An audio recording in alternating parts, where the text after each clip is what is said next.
All right, it's recording. Hello, All everyone. right. Back to Richard's podcast land, and today we will be having Isabella Tugman that is going to be our guest for the interview. But before we get started, how are you doing today so far? I'm doing fantastic. Thank you. How are you? I'm doing very well. Thank you for asking. Yeah. So, Uh-oh. Looks like you've frozen, oh, glitched out on me. oh, Bad sorry. connection. Yeah, this always Your happens. screen is frozen a little bit. Oh, Uh-oh. that's okay. Yeah. Yeah, it happens. Technology. Yeah, things always happen. Yeah, I like to become a voice actor in many video games and audiobooks. hmm Yes, I only heard half of that sentence because you glitched out for a second. So can you repeat what you said? Oh, sorry. How is it like to Okay. become a voice actor in many video games that you voiced at? Oh, how is it like? Oh, it's amazing. I love what I do. It's a lot of work. Don't get me wrong. It's been a long time coming that I've been working toward this. Lots of time investment, lots of training, lots of money. But I absolutely love it. It's my calling, it's my passion, and it's something I want to do all day, every day. And I actually have to be pulled away from to remember Yeah, to have a life outside of my work, but I do love it. Yeah. that's really good to hear. I'm really glad you're enjoying it so far. Yes, very much. Yeah, And plan to continue to for as long hmm as I can. Yes, yeah. Your answer leads me to the most important question I need to ask. Okay, go for it. all right. How did you became interested in acting, and what inspired you to pursue this as your career?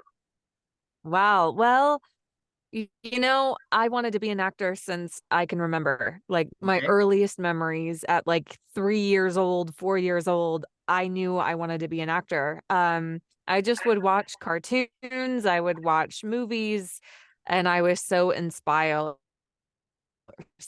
by what they did that I wanted to do that too. And my first idol was Carmen Miranda. I used to watch her dance with her bowl of fruit on her head, and I just thought she was so cool with her costumes and her pizzazz, and she just commanded the audience. So I was the coolest kindergartner dressed as Carmen Miranda for Halloween. Everybody else was like princesses and superheroes, and I was Carmen Miranda. So it's just been my lifelong passion and pursuit.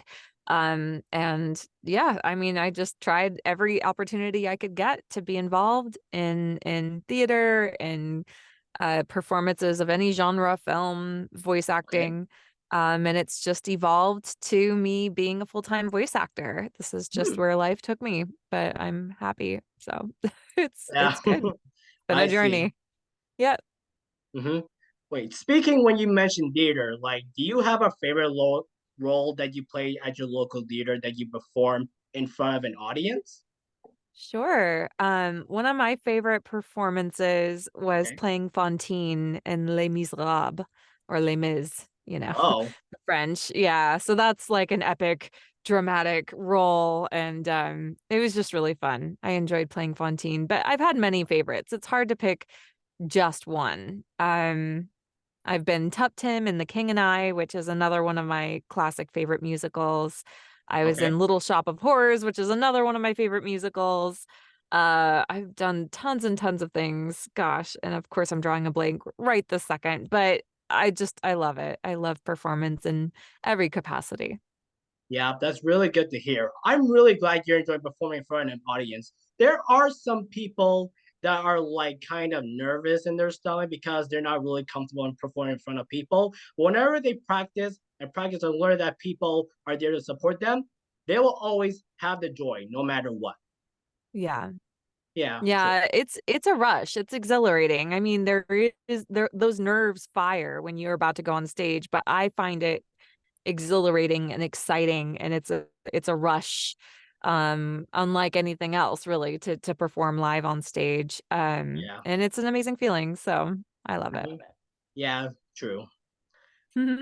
Yep. All right. Next question. Have you ever took any voiceover classes while you were pursuing your reputation as a voice artist? All the time, and I continue to. The training never ends. And if somebody says, "Oh, I've been through training, I'm done," they're wrong. They will, yeah, they'll get overrun by the industry at some point because you got to stay current, you got to stay sharp, and you Hmm. always have to be expanding your toolbox and sharpening those skills. So I'm always training. I've done a couple workshops already this month, and I'm doing a few Okay. more coming up. I have one on Saturday, super excited, Okay. with Andrea Toyas, who is the casting director for Blizzard Entertainment.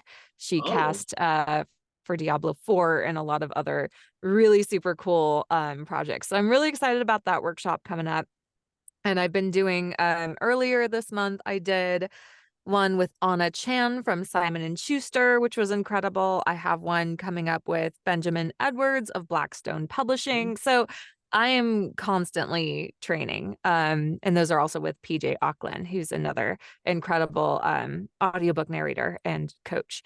So always training, always, always. And I know, spend lots of money, lots of time, but I love that Okay. too. It's part of the job. Yep.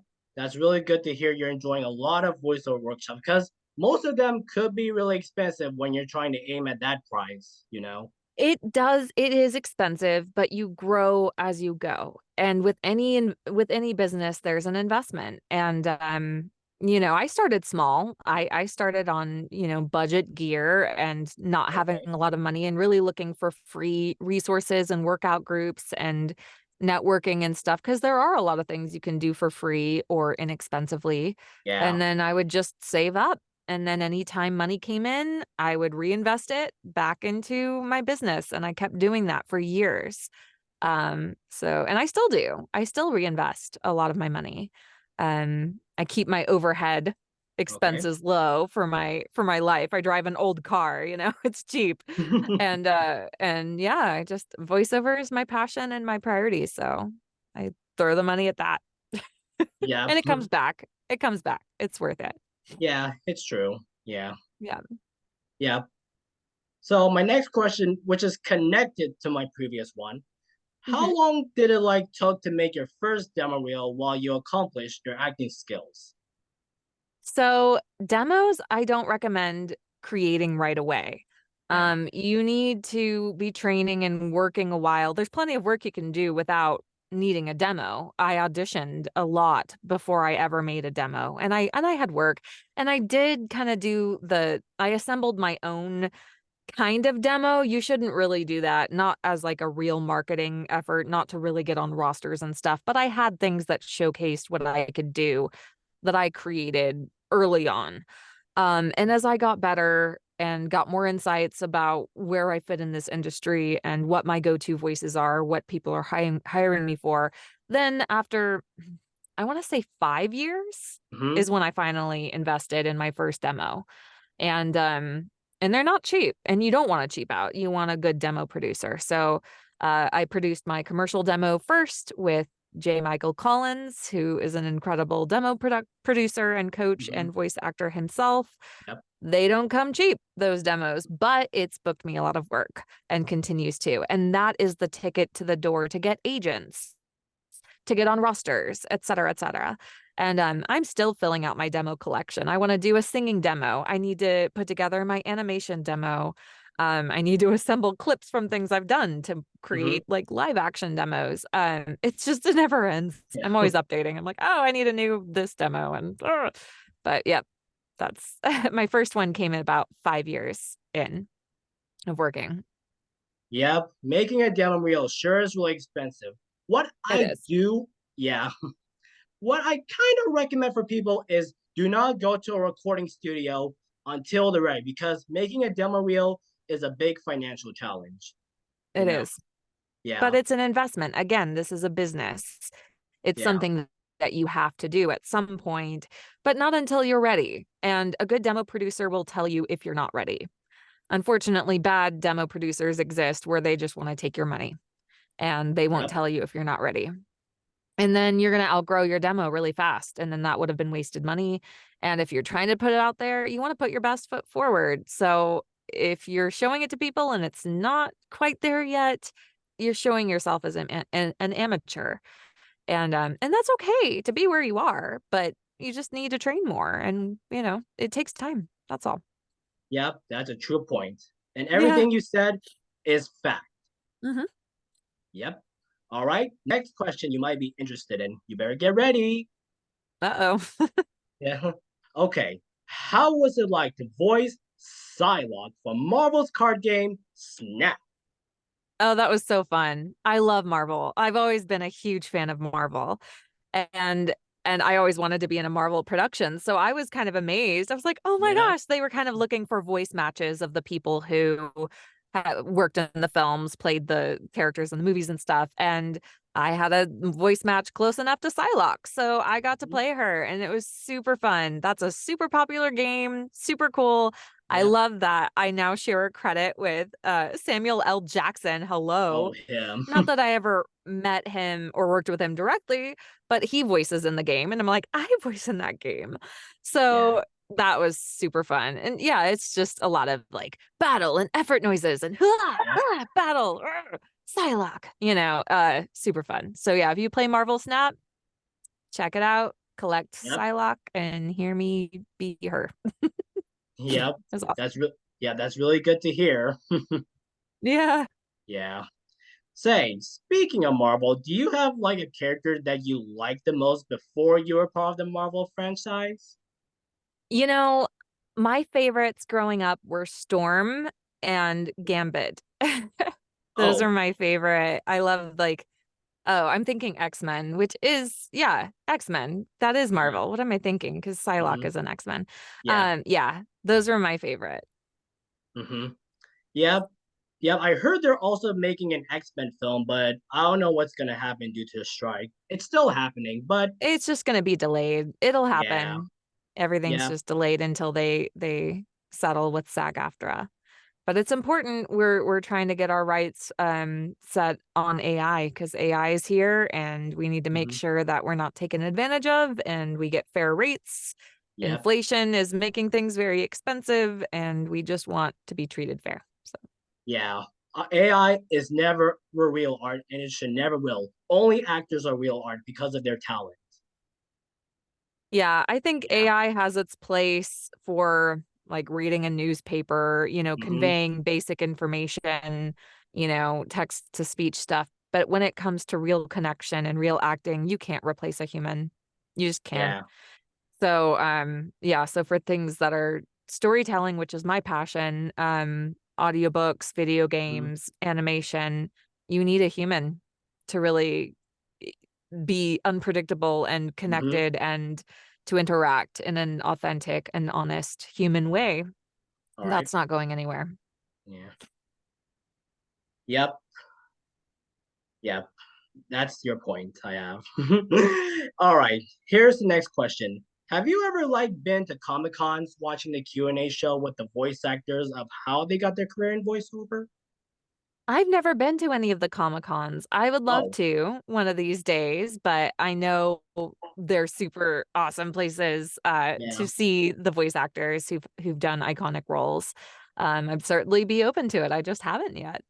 Yeah, you should go someday. It's one of the best places that every aspiring actor will want to visit. Trust me, you'll find Oh, out. I'd love to. And I'd love to cosplay too. I have a really cool character in Potent Dogs. I'm Oh, Cloud. She's like a superhero. They're kind of like Transformers but dogs. And so she goes from her dog form to kind of a human superhero form. And I would love to cosplay as her. I think that would be super fun.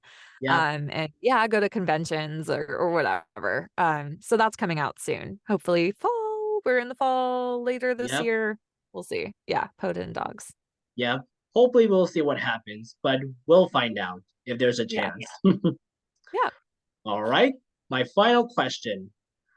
What are your dream roles that you want to voice over in the future, like anime, cartoons, video games, or you want to be at, or which one? Well, all of them, first of all. It's hard to pick just one.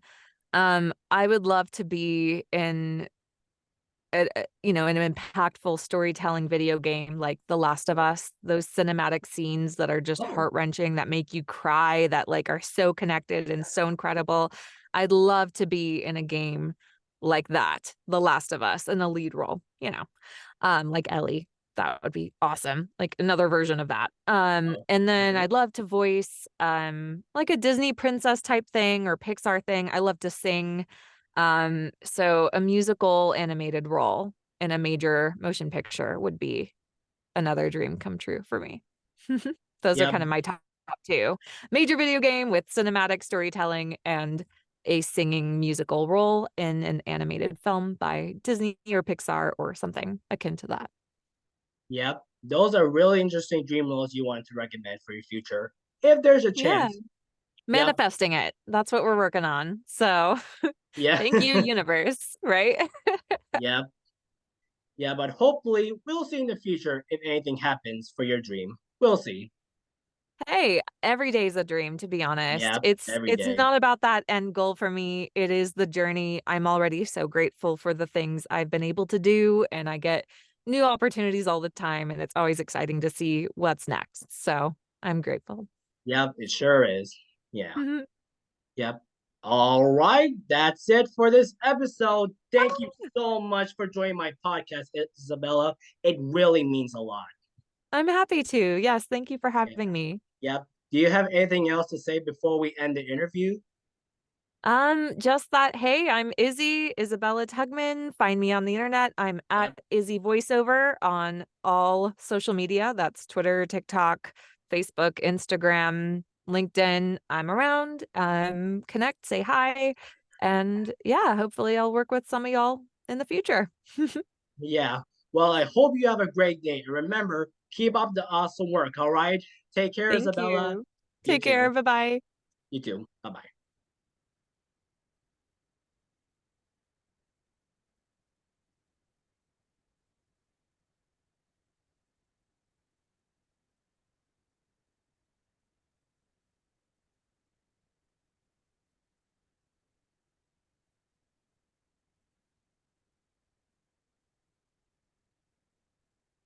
Did you figure out how to stop recording? Oh, I thought you were leaving just now. Oh, sorry. Do you want me to? Well, we can both end it together. All right. Take care, everyone. Sorry for the delay. Bye. Bye bye. Bye.